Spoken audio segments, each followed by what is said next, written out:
اعوذ باللہ من الشیطان الرجیم بسم اللہ الرحمن الرحیم۔ السلام علیکم۔ علم کی دنیا میں خوش آمدید۔ میں ہوں خالد محمود، معلم اسلامیات۔ کیا آپ جانتے ہیں کہ عقیدہ توحید کے اثرات کیا ہیں اور عقیدہ توحید جو ہے اسے انسان کی زندگی پر کیا کیا اثرات مرتب ہوتے ہیں؟ یہ سب جاننے کے لیے اس ویڈیو کو آخر تک دیکھیں۔ اگر آپ نے یہ چینل سبسکرائب نہیں کیا تو ابھی سبسکرائب کر دیں، ویڈیو کو لائک کریں اور دوسروں تک پہنچا کر اس کار خیر میں حصہ لیں۔ شکریہ۔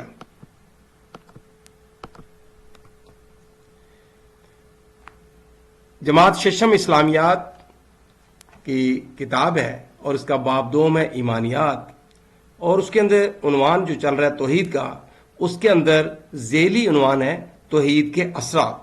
تو آج ہم اس چیپٹر پہ بات کریں گے اس پروگرام میں، اس سبق میں، کہ توحید کے انسانی زندگی پر کیا اثرات مرتب ہوتے ہیں۔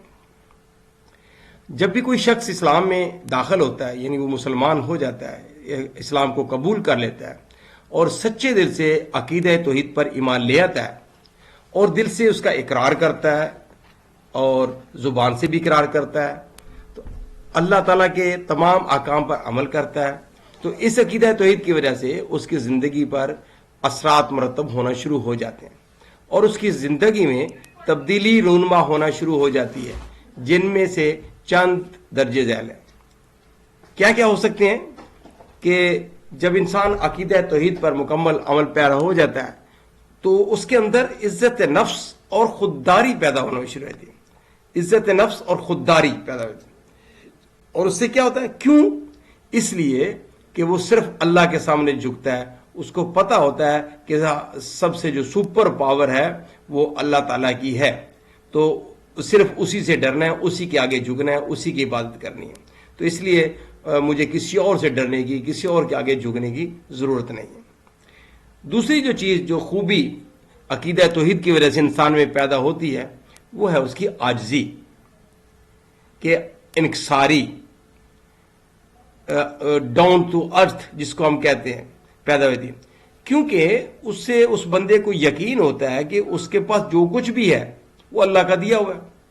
اس کا مال دولت، اس کا جتنا رزق ہے، اس کے گھر مکان کوٹھی بنگلہ، سب کچھ اس کی طرف سے دیا ہوا ہے، تو مجھے کسی بندے نے تو دیا نہیں ہے، تو میں اسی کے آگے کروں گا، اور مجھے زیادہ تکبر کرنے کی یا غرور کرنے کی ضرورت نہیں ہے، کیونکہ یہ سب کچھ مجھے اللہ تبارک و تعالیٰ نے دیا ہے۔ تو اس میں جتنا زیادہ آتا ہے اس میں عاجزی پیدا ہونی شروع ہو جاتی ہے۔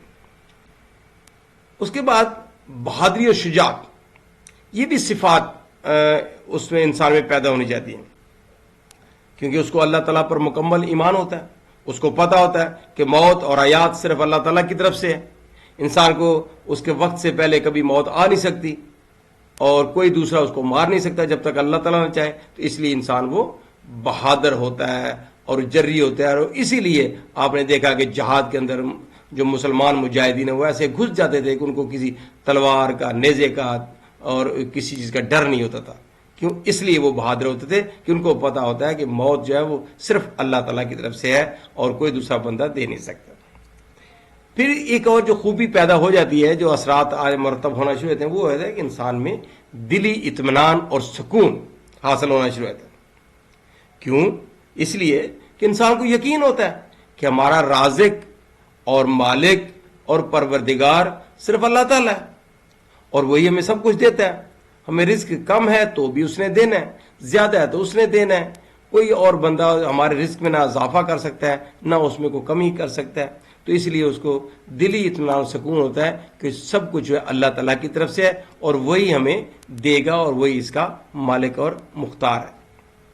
پھر ایک اور جو چیز پیدا ہوتی ہے، انسان اس کے بعد آہستہ آہستہ اس میں جو اثرات پیدا ہوتے ہیں وہ نیکی کی طرف راغب ہونا شروع ہوتا ہے، مائل ہونا شروع ہوتا ہے نیکی کی طرف، اور برائیوں سے بچنا شروع ہو جاتا ہے، کیونکہ اس کو پتا ہوتا ہے کہ میری زندگی اور موت کا مالک اللہ ہے، آخرت کا مالک بھی اللہ ہے، آخرت میں اسی کی طرف ہمیں جانا ہے، پھر اس کو حساب کتاب بھی دینا ہوگا، تو اس لیے وہ برائیوں کو چھوڑ کر نیکیوں کی طرف راغب ہونا شروع ہو جاتا ہے۔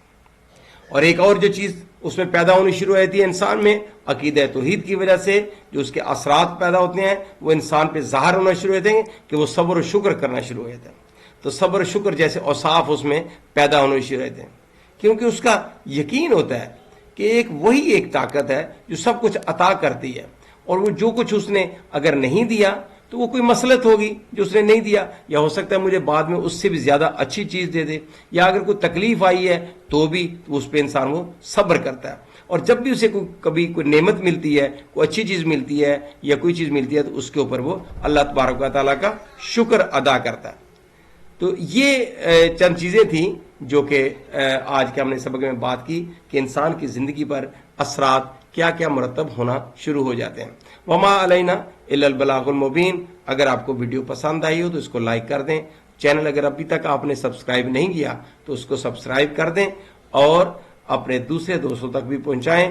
اللہ تبارک و تعالیٰ آپ کا اور ہمارا حامی و ناصر، اور میرے اور آپ کے علم میں اللہ تبارک و تعالیٰ اور مزید اضافہ فرمائے۔ آمین ثم آمین۔ اللہ حافظ۔